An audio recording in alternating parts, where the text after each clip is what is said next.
Agora que a corrida estourou e os animais se lançam no esforço, agora que todos eles aplaudem a violência em jogo, agora que eles picam os cavalos violando todas as leis, agora que eles passam ao assalto e fazem-no por qualquer preço, agora, tu és um cavalo de corrida.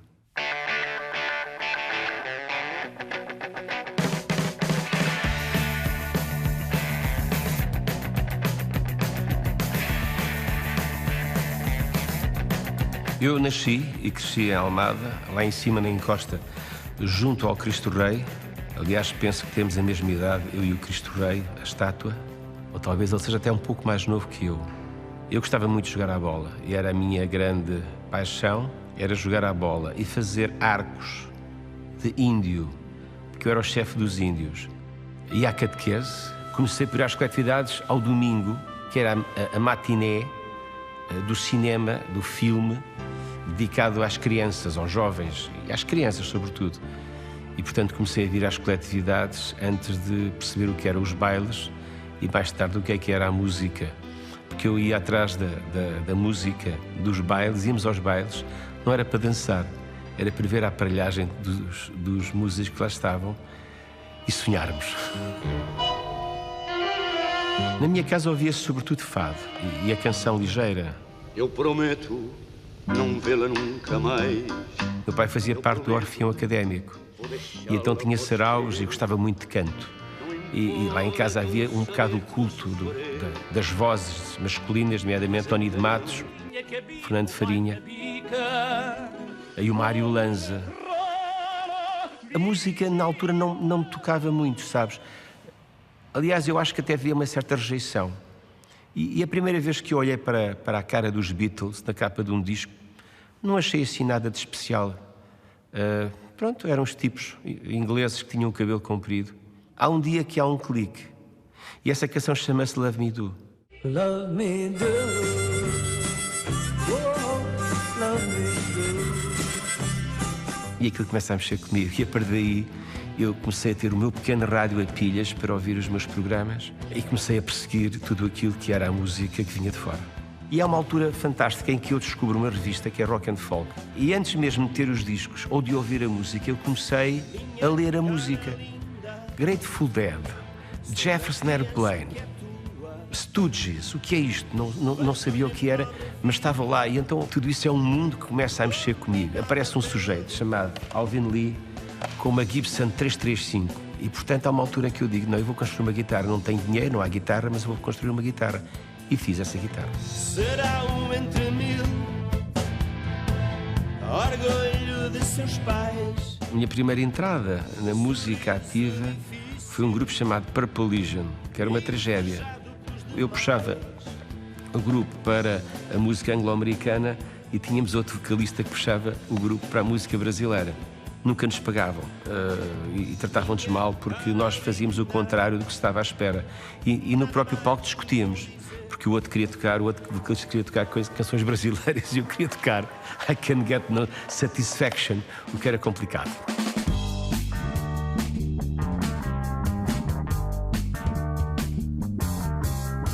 Vivo deste lado do rio.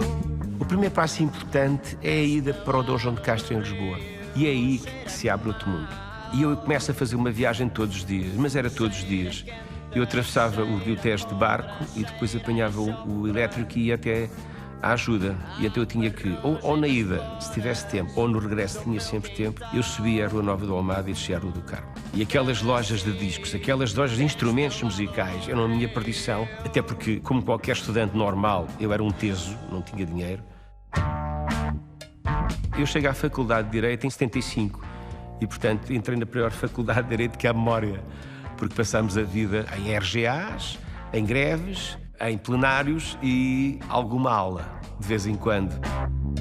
Notícias pela TV. Havia uma enorme distância entre Almada e Lisboa.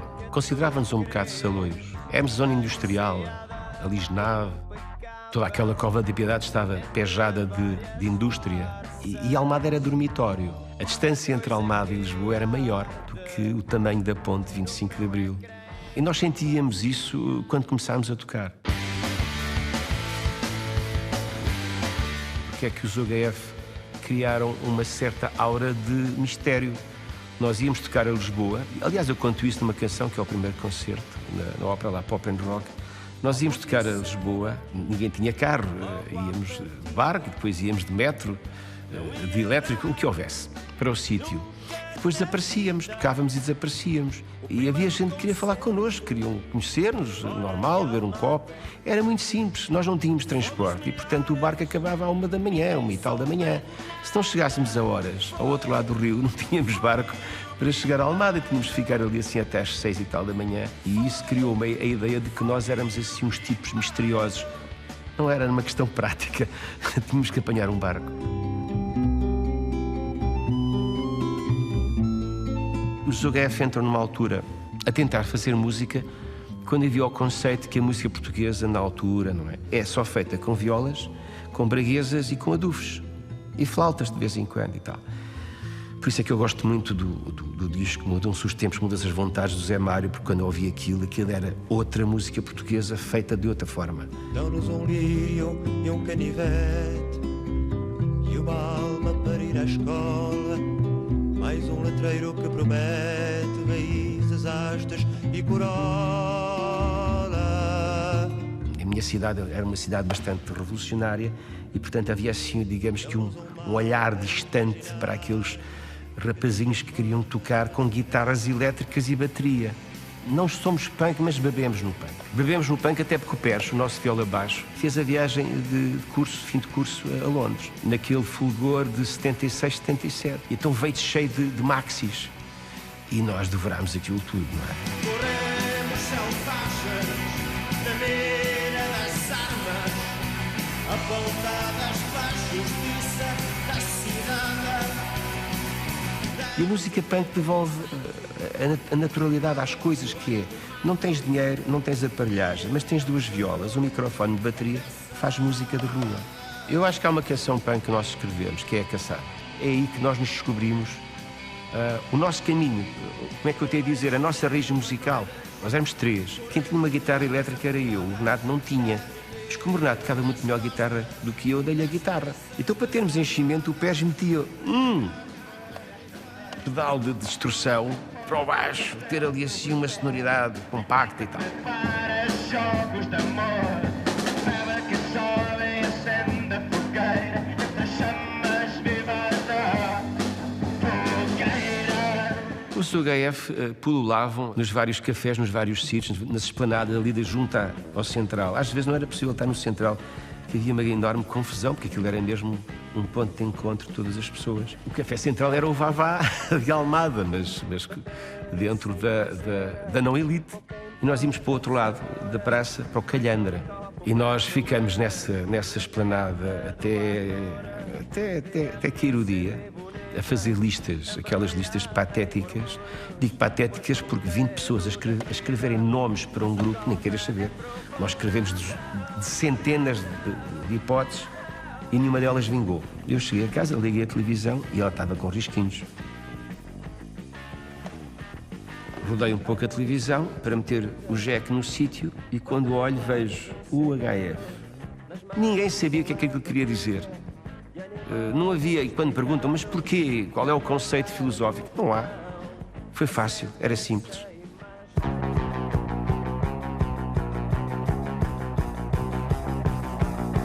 Eu não me interessava comunicar em inglês. Quando me fartei de Direito, eu costumo dizer que atravessei o relevado e fui estudar letras. E fui estudar literatura clássica e, portanto, eu estava ligado àquilo que era a produção da palavra de portuguesa, ligado à metáfora, se quiseres, à riqueza da palavra portuguesa. E depois não me apetecia falar em inglês, porque estamos a falar de um país que na altura tinha uma taxa de analfabetismo primário brutal. Eu queria comunicar com as pessoas ideias daquele tempo.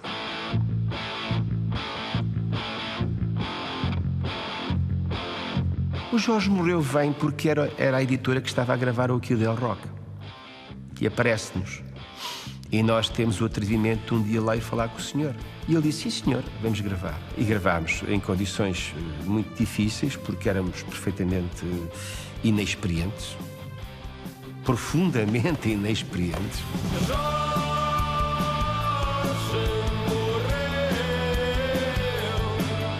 A primeira canção que se escreve sobre o problema da droga dura em Portugal será o Jorge Morreu, porque é um amigo nosso. O Jorge não se chamava Jorge, chamava-se Regino. Era um rapaz de Almada que, dramaticamente, a droga pesada, no caso concreto, como o doutor estava a falar, um dia levou, safou-lhe a vida. E isso chocou-me bastante.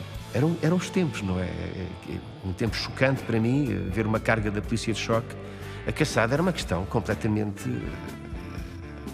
E até Aquela Maria. Aquela Maria é uma canção que fala da prostituição de estrada. Conheci Maria numa esplanada.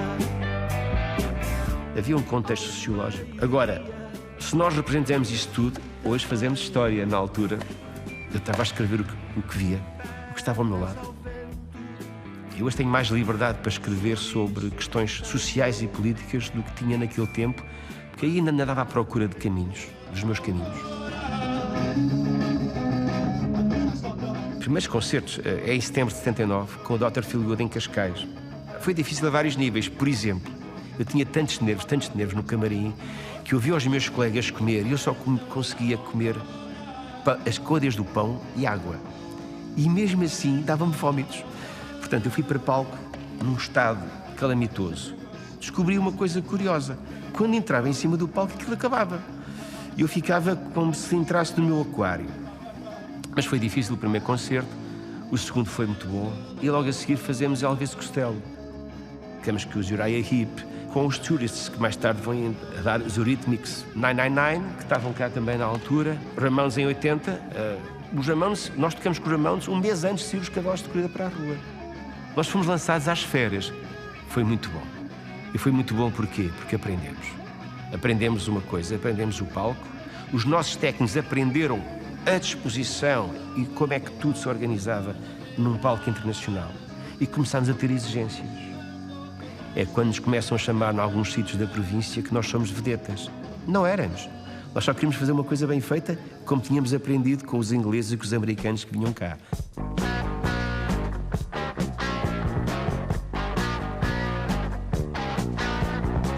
Nós demos muitos concertos com problemas de rebentar a luz 1, 2, 3, 4 vezes e às vezes desesperados não conseguimos passar de 4 canções. Quantas horas levaste a primeira vez que foste a Bragança? 12 horas. 12 horas? Sim, mas às 10 chegámos lá às 10 da noite. Não havia autoestradas, nem havia GPS, havia mapa. O que hoje falha são as condições que nos são entregues e que nós pedimos por contrato, que é os palcos, a corrente elétrica, os camarins por aí fora. Somos a primeira banda do chamado rock nacional que veio aos Açores em 82, São Miguel e Terceira, e agora finalmente conseguimos chegar ao Corvo. E há uma altura em que o nosso técnico diz: pá, precisamos de terra no palco porque isto não está a dar, pá, eu estou a apanhar aqui uma descarga, não sei o que, isto vai dar raia porque os músicos vão apanhar. Sim, senhor. Uma hora e meia depois, 2 horas depois, amigo, nós temos ali a caminhonete, onde é que quer que descarregue a terra? Eu lembro perfeitamente de virar-me de costas e ver uma carrinha daquelas Ford Transit de caixa aberta, com não sei quantos quilos, 1 tonelada de terra, não sei, faço ideia, e isto aconteceu.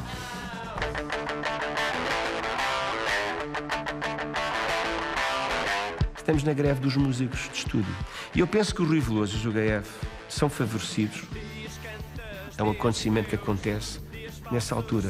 Porque os estúdios estavam parados, as editoras estavam paradas. E, portanto, é assim que nós entramos no Lino Carvalho. Penso que essa greve dos músicos de estúdio foi determinante para o aparecimento do rock português.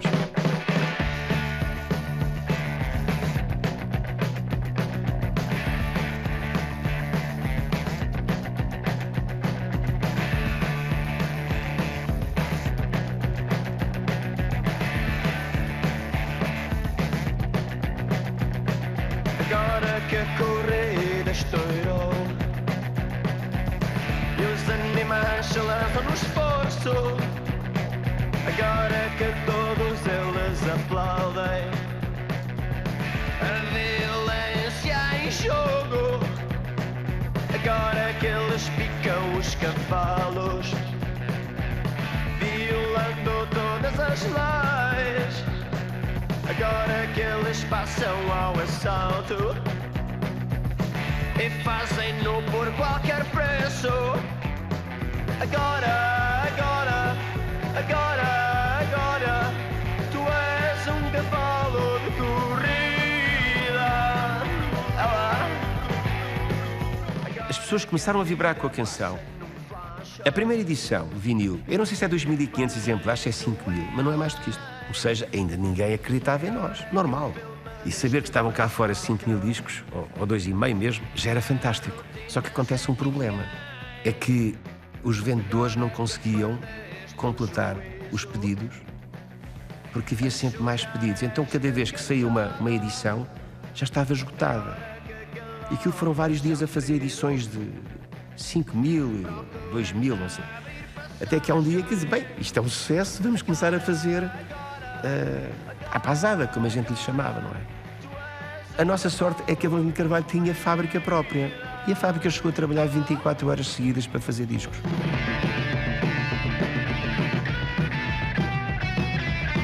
Isto era um fenómeno. Eu acho que há aí uma coisa importante nesse ano. Nós e o Rio Veloso provamos uma coisa. É que os miúdos da altura começavam a fazer música que era interessante, para a qual havia mercado, havia público, e estavam a gerar receitas enormes, não é? E eu penso que é aí que nos começam a levar a sério. Agora, agora, agora, agora, tu és um cavalo de corrida. Agora, agora, agora, agora, tu és um cavalo de corrida. Alô?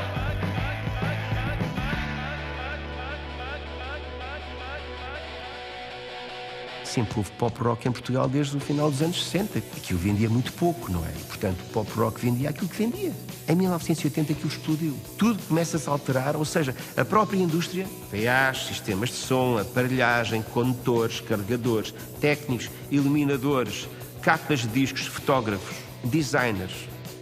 Tudo isto vai se modificar a partir de 1980. Rua do Carmo, Rua do Carmo, molhas bonitas, subindo chiado, mulheres alheias, presas às montras, alguns aleijados, em hora de volta. Olha como é a Rua do Carmo. Eu posso dizer que a Rua do Carmo é a canção mais importante do DF nos anos 80. Porquê é que é a canção mais importante? Porque confirma que os cavalos de corrida não são um acaso. Quando as pessoas começam a perceber que nós estamos por ali, o Chiado tem uma série de escolas, juntou-se tanta gente, nós temos que acabar o vídeo dentro da monta da Valentim de Carvalho. Já não havia condições. Aliás, o trânsito parou na Nova do Almada e na Rua do Carmo. Na altura subia-se pela Rua do Carmo e pela Nova do Almada, aliás, na Almada descia-se. E aquilo teve que parar, porque as pessoas... Era novo, era inovador. Depois do incêndio, não sei, talvez em 1990 ou 91, houve alguém da Câmara de Lisboa que me telefonou. Queriam ter acesso à cópia do nosso vídeo porque havia lá imagens únicas da velha Rua do Carmo, antes de haver aquela transformação com os canteiros de flores, quando houve o incêndio.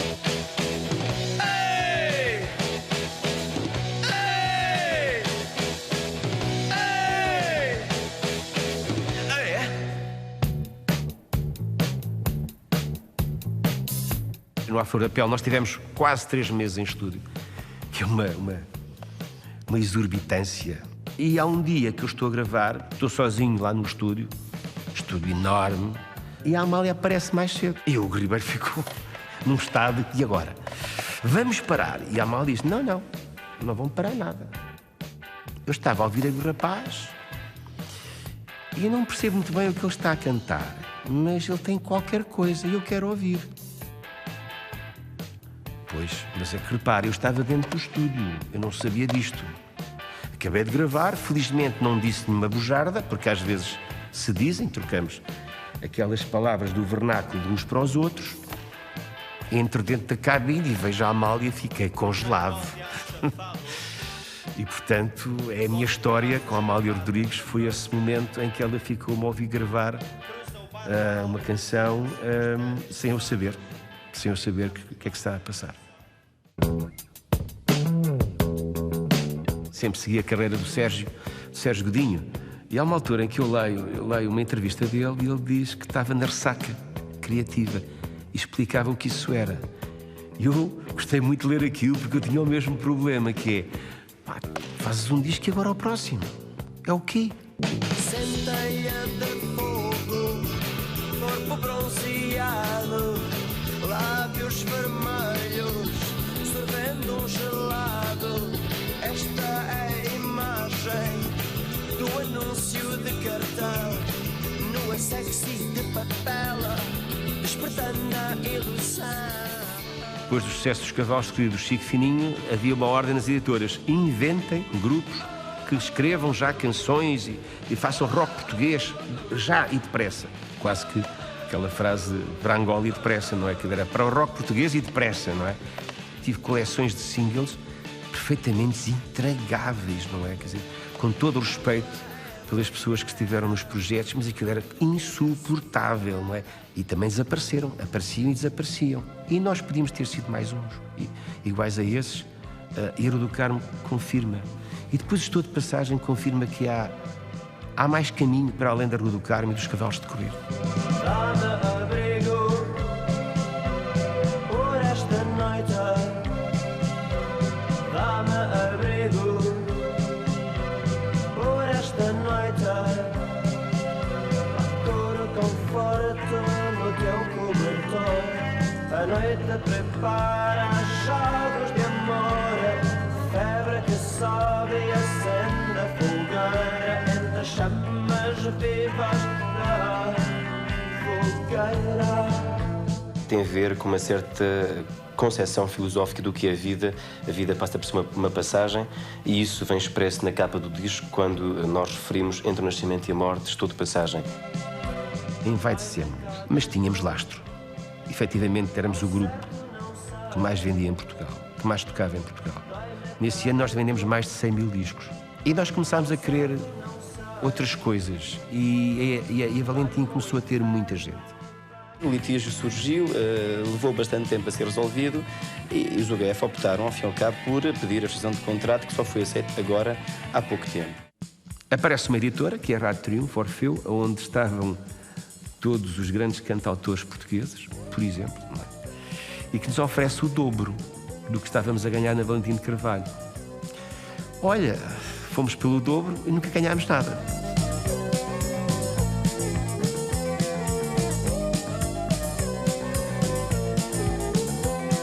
Sou o mal da fita, sou o filho enjeitado, sou a noite no teu dia, sou a obra do diabo, sou o assassino que vagueia pela cidade, procurando vítimas e ganhando publicidade. Estávamos a começar a gravar outro disco, que se veio a chamar Persona Não Grata, mas penso que se ficássemos a Valentim não se tinha chamado Persona Não Grata. É um bocado escrito nesse verão de convulsão e de negociações e de atrasos e de grandes problemas.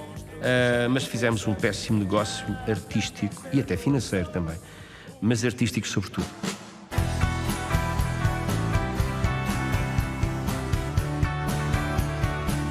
O Noites Negras já é um disco mais consciente e levou muito tempo a gravar. É a primeira vez que eu faço autoprodução e é gravado longamente, durante muito tempo, até porque estávamos sempre em digressão também. Eu até cheguei a gravar canções sem formação, só tinha o guitarrista comigo.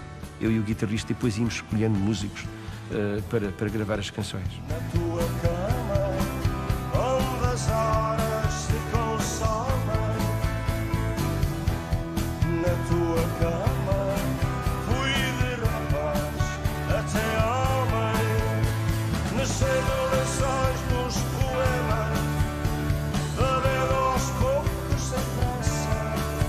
Nós somos contratados para ficar na Edison por causa da canção Na Tua Cama.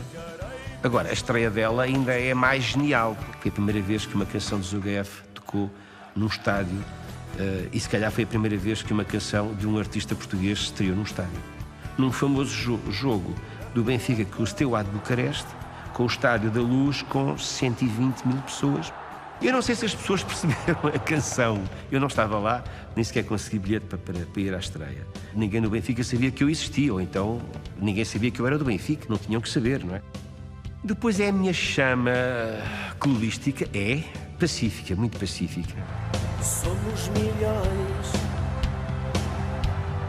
e uma só alma. Nós editámos um disco com o Benfica, que se chama Sou Benfica.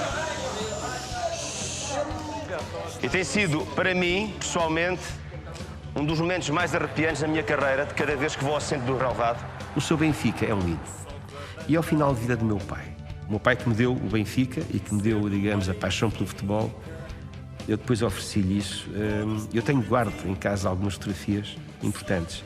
E uma delas é o meu pai que o Eusébio, e eu, o meu pai e o Eusébio. Eu que ia com 4, 5 anos ao velho Estádio da Luz, e o meu pai dizia: isto é o senhor Eusébio. As voltas que a vida dá. As fantásticas voltas que a vida dá.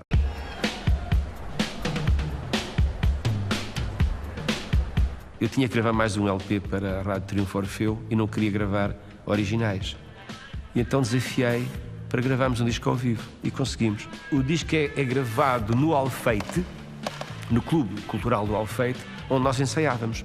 Inventámos tanta coisa, quer dizer, descobrimos, erramos, fizemos diferente. Portanto, o disco sai em abril, nós rescindimos em setembro e o disco desaparece do mercado. Mas nem cassete foi feita, porque também desaparece a editora. E depois entramos no limbo, sobretudo sem saber quem era detentor das nossas obras gravadas durante 3 anos na Rádio Triunfo Orfeu. Nós gravamos aqui o nosso segundo álbum ao vivo, um duplo álbum, Julho 13, primeiro em CD também, e trazemos para cá o estúdio móvel da Valentim Carvalho, completamente diferente, e conseguimos uma coisa muito gira. Foi que a formação do ano 90 tocou com a outra formação. Houve um momento em que eu estive sozinho em palco com os 3 músicos que me gravaram os anos de Valentim de Carvalho, e depois juntámos todos num grande final a tocar Roadhouse Blues dos Doors, com esta sala perfeitamente a transpirar. Já não eram as pessoas que transpiravam, já transpiravam as paredes. Há uma canção mágica dos Doors que por muitas e boas razões, uma delas é pela sua rebeldia e pela sua poesia, que sempre me entusiasmaram. Chama-se The End.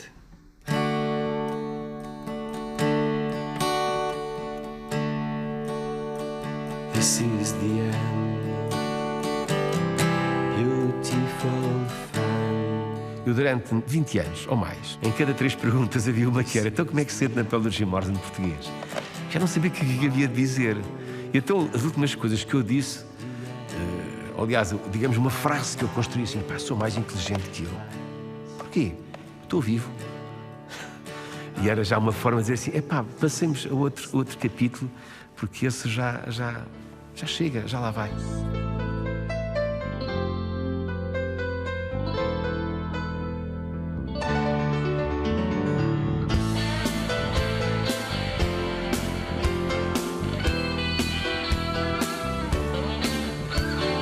Havia acontecimentos que me chocam, e a comédia humana é isso. Eu na altura tinha casado outra vez e a minha mulher estava grávida. E eu uma vez disse-lhe: eu não sei se a nossa filha algum dia verá a luz do sol, porque nós estivemos à beira de uma guerra nuclear e, portanto, se o Gorbachev não se tivesse encolhido, provavelmente não estávamos aqui a falar. Os conflitos em discussão. O Sarajevo é mais chocante. Eu sou um leitor quase obsessivo de tudo aquilo que é material sobre a Segunda Guerra Mundial. E voltar a ver as atrocidades étnicas, religiosas, dentro de uma mesma cidade, do mesmo país, que de repente estão todos como inimigos, todos são inimigos de todos, não é? Chocou-me imenso. Imediatamente, aquela canção foi escrita numa altura em que havia uma ponte para trazer crianças órfãos. E fez-se uma para cá, uma ponte aérea para Portugal, também vieram para cá crianças. E foi aí que eu tomei a posição de escrever o Sarajevo. Diz-me que este verão foi mentira. Nada disto está a acontecer. Sarajevo um alvo nas miras, e os polícias do mundo estão a ver. Jugoslávia bonita, filha da Europa, fronteiras malditas que o ódio devora. Sarajevo, Sarajevo. A mensagem neste momento poderá ser um postal do momento histórico que aconteceu nesse horror dessa época já esquecida, felizmente, porque neste momento vivemos a paz. Eu espero bem que a paz seja conseguível. Que a matança de raças se consome. Esse homem de pé deve morrer. A primeira vez que me proponho uma carreira a solo é logo em 1982. O Zé Fortes, estávamos a gravar a Comédia Humana e eu estava-lhe a falar, também tinha umas canções e diz-me: por que não gravas tudo? Então, os 2 discos foram praticamente gravados em sequência. Os olhos da noite, ouço tamboris vindos do silêncio, desenhos perfis. Gravei um disco a solo mais como experiência. Não era um disco, bem, isto é um disco contra o seu HF, se isto resultar, até logo, vamos embora. Não, isso não. A dança nas sombras. Estou-me a lembrar, nós tínhamos na altura aqui um estúdio no centro de Almada e eles vinham para cá ensaiar de manhã e eu depois tinha que me ir embora porque estava a fazer promoção do meu disco a solo. Aí nós começámos a trabalhar no Santa Loucura. Logo em 92 estávamos a ensaiar e a compor. Inicialmente estive contra a versão do Universidade da Janela. E há um dia que eu venho de uma entrevista, entro na sala de ensaios e de repente eles dizem: ouve lá isto. E começam a esgalhar aquilo, e aquilo é o EF.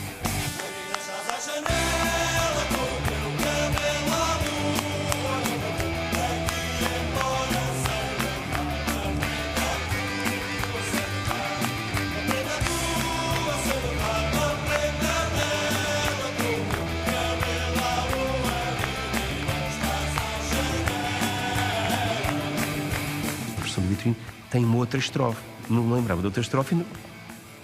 Repito sempre a mesma. E depois faço ali umas variações e tal.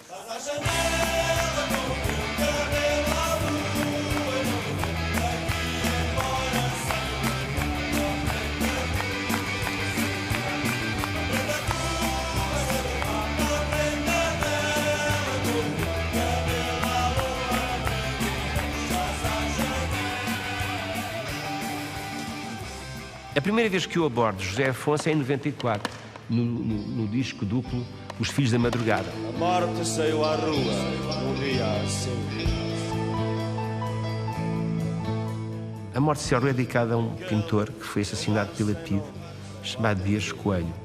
Sabes quem é que pintou aquele painel que é a capa do Noites Negras de Azul? A filha, Teresa Dias Coelho. As coincidências são fantásticas. Às vezes olha, às vezes não, eu não sei explicar estas coisas, mas há aqui qualquer coisa que mexe comigo e parece que está condicionado, são os sinais ao longo do caminho.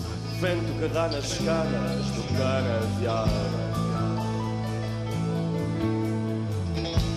A foice de uma ceifeira de Portugal. Em 2009, quem é que me telefona? O Júlio Isidro. O Júlio liga-me e diz: estamos a produzir aqui com a RTP e a Associação 25 de Abril um espetáculo comemorativo de 35 anos e queríamos que este ano aparecessem os outros, não aquela malta que gravava a música de intervenção, mas digamos os filhos, no fundo, os filhos da madrugada.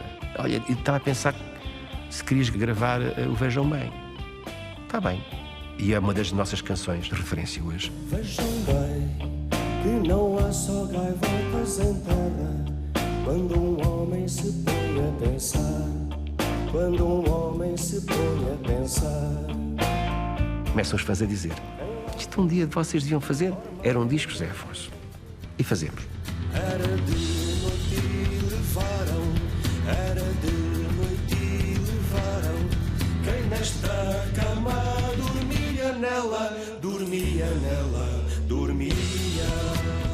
mas eu tinha que ter um conceito. E então avançamos com o Eram da Noite e Levaram, que é uma música lindíssima, e então começa a ter o conceito, a herança do andarilho. Porque ele foi, aliás, dele recebi a herança, e o andarilho, no fundo, foi aquilo que o José Afonso fez, andando chutado de terra em terra, sem poder trabalhar, na altura em que o impediam, inclusive, de lecionar, porque ele era professor, e não o deixavam trabalhar.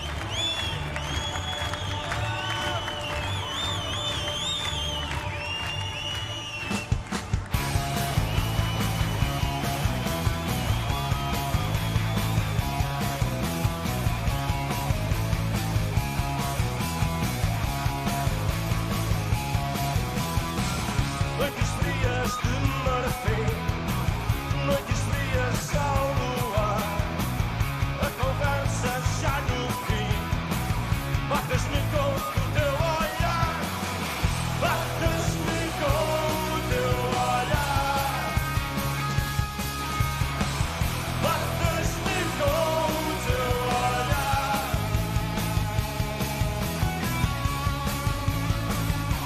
Eu pouco liguei à música até aos meus 12 anos de idade e quando fiz 12 anos saiu um disco do UHF que se chama Noites Negras de Azul e foi o disco que me influenciou e que me trouxe para a música. Foi quando eu pedi ao meu pai para me oferecer uma guitarra. Fomos à Almada, escolhi uma guitarra e o Pai Natal ofereceu-me uma guitarra. Eu, quando comecei a mudar de músicos, filo sobretudo porque as pessoas que vinham para cá às vezes não tinham. Não é? A competência até podiam ter. A disciplina às vezes era um bocado fraca, mas sobretudo a ideia de que nesta vida há um pouco de sacrifício. Também houve uma altura a droga dura entrou no UHF. E para mim, pessoalmente, foi muito difícil. Foi das fases mais difíceis do UHF, foi digamos, lidar com pessoas que estavam todos os dias a cair na valeta. Tu ias buscá-los e eles voltavam a cair. E eram bons artistas, pessoas inteligentes, pessoas com formação, mas que os caminhos eram outros, não eram estes os caminhos da música. E por isso às vezes havia necessidade rapidamente de mudar um músico e a opção não era a melhor. Em certos momentos eu não fiz as melhores escolhas e às vezes eram escolhas muito temporárias até.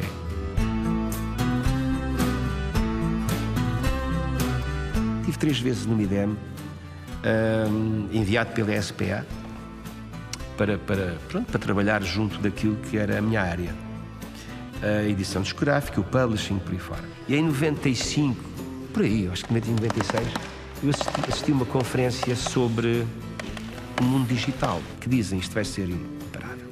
Nós não vamos controlar o futuro da música, porque a era digital vai tomar conta disto tudo. E há uma altura em que eu já fiz tanta coisa, vou fazer a minha editora, porque estava-se a fazer isso no mundo inteiro, um selo. E quando nós fazemos isso em 97, começa a gravar o álbum Roqué, como o nosso primeiro disco. Quando te sentes em baixo e o mundo está confuso, Gostei o triplo a promovê-lo, disparado, não é? Mas pronto. Na altura o meu distribuidor disse-me assim, pá, não te preocupes, pá, nós também quando começámos fizemos um grande disparate, faz parte da vida, mas dói, financeiramente doeu, mas aprendi e hoje em dia nós já fazemos bem, fazemos como queremos, quando queremos. Tenho aqui novidades sobre o mundo digital, muito interessantes, muito interessantes. A música de boca em boca passou de um mês, portanto estava em primeiro lugar, nos downloads, e este mês o Hey Hey voltou ao primeiro lugar.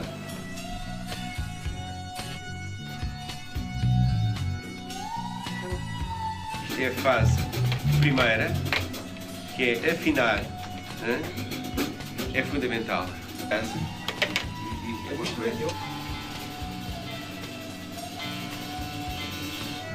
Fazer uma coisa de 1983 chamada Crease.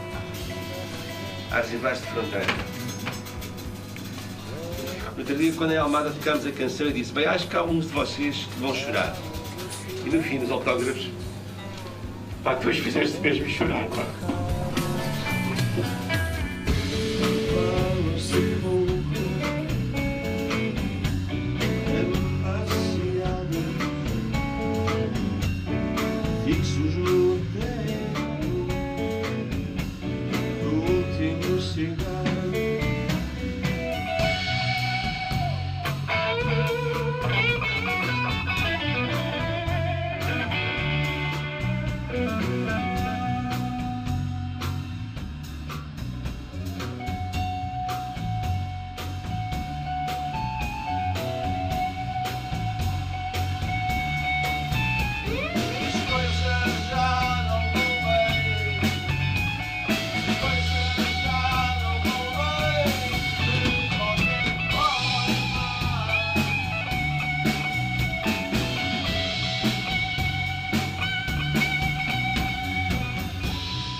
Outra?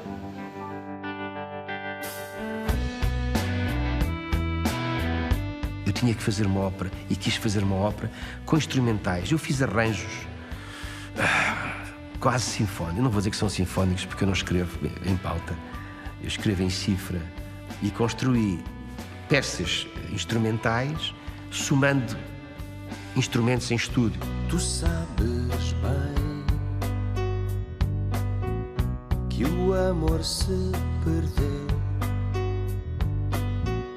Não o faças refém. Foi meu e teu. Eu não sei porque é que quis gravar aquele disco, mas vou-te dizer uma coisa, foi das coisas mais felizes que eu fiz como autor e como produtor. Porque eu fiz tudo o que me apeteceu.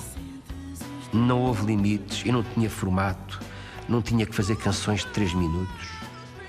Isso deu-me um prazer, quer dizer, é uma coisa fantástica. E apareces também a fazer um tema dos Rolling Stones, do Mick Jagger, do Keith Richards, do Angie. Há alguma razão especial? Eu acho que esta versão que nós fizemos do Angie, que é uma versão disco, anos 70, o outro lado do Angie, que nós todos reconhecemos, não é? Que é muito mais heavy. Uma balada, quer dizer, é completamente romântica, não é? Acho que talvez isso seja aquilo que as pessoas que colecionam discos e querem ver as facetas dos UHF possam agora entender mais um bocadinho aquilo que nós somos.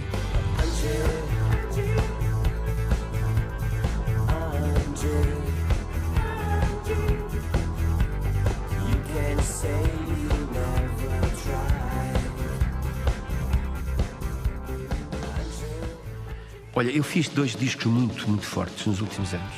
O Porquê e A Minha Geração. São discos que eu quase não deixei os outros falar. Em termos de conceito estético. Musicalmente não, arranjos não, trabalhámos. Havia ali assim conceitos estéticos muito objetivos. Não é? E isso deu-me, para mim, enquanto pessoa exigente, deu-me um degrau. O próximo disco tem que respeitar isso.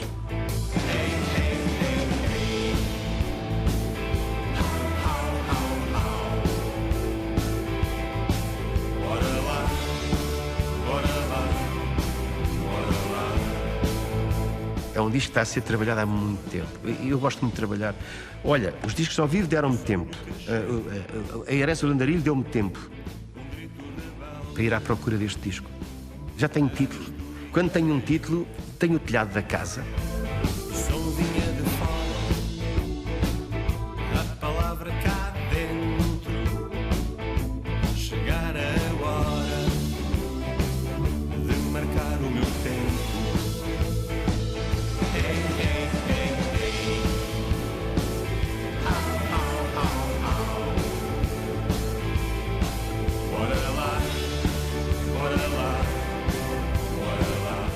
Sabes o que quer dizer bora lá?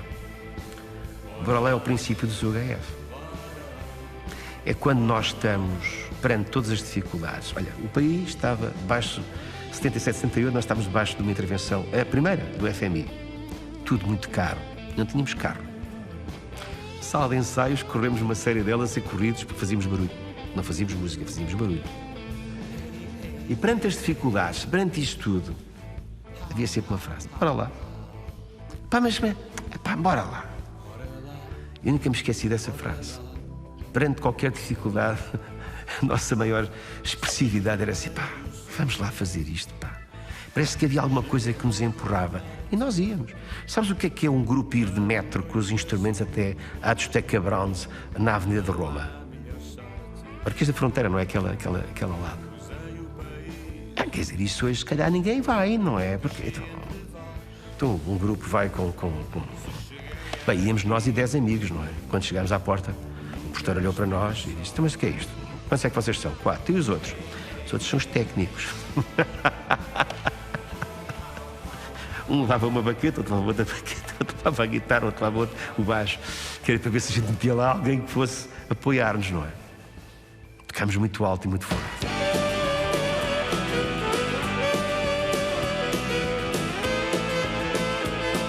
Nós estamos a falar para os nossos. Se houver outras pessoas que queiram ouvir a nossa música, fantástico. Nós agora estamos a falar para os nossos. Não vai ser mais do mesmo. Isso não. Isso não. Não sei fazer. Aliás, nunca fiz. Nunca andei à procura de fazer outra vez Cavalos de outra vez Rua do Carmo, outra vez Foz comigo Maria. Há canções que acontecem. O caso do Foz comigo Maria é uma dessas canções. De onde é que ela vem? Não faço ideia. O Hesitar é outro mega sucesso do HF. Nunca fiz outra igual. Hesitar, hesitar, não consigo evitar. Hesitar, hesitar, não consigo evitar. Hesitar. Sabes o que é sentir que estás nas tuas capacidades? Estão todas bem. A tua potencialidade está a trabalhar bem, a voz está no sítio.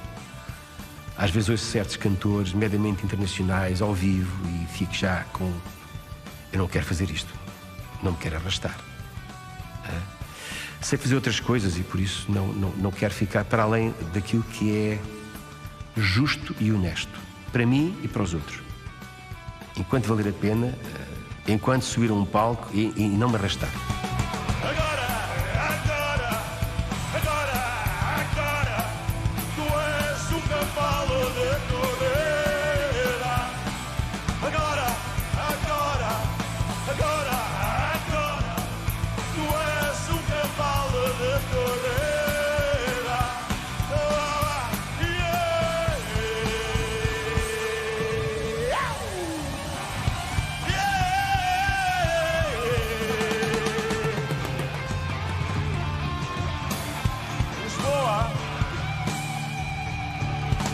Cavalos eram à costa. Obrigado por esta noite. Sabes o que é? Tu sentires que há uma canção que está a dar uma ordem. É assim. Isto pode ser muito lunático, mas é assim que o Criador trabalha. A folha de papel tem vida, a caneta tem vida, o computador tem vida, a guitarra tem vida. Eu vivo com isso tudo.